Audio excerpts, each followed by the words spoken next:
Welcome back to 100 Words for 100 Days. Today's idiomatic expression that you are going to learn is throw in the towel. Let's get started. I'm Ithaya. This is a literary taste.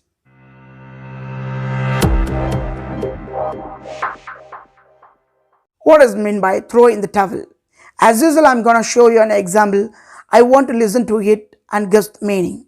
When John could stand no more of Mary's bad temper, he threw in the towel and left.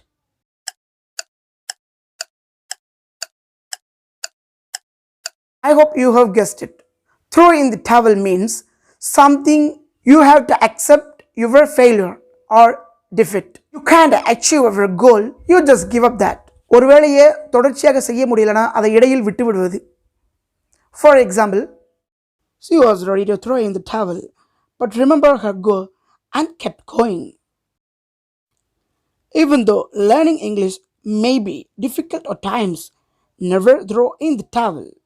I hope you have known this word very well right now to how to use in your regular conversation. I will meet you with a new word in next video. Till then,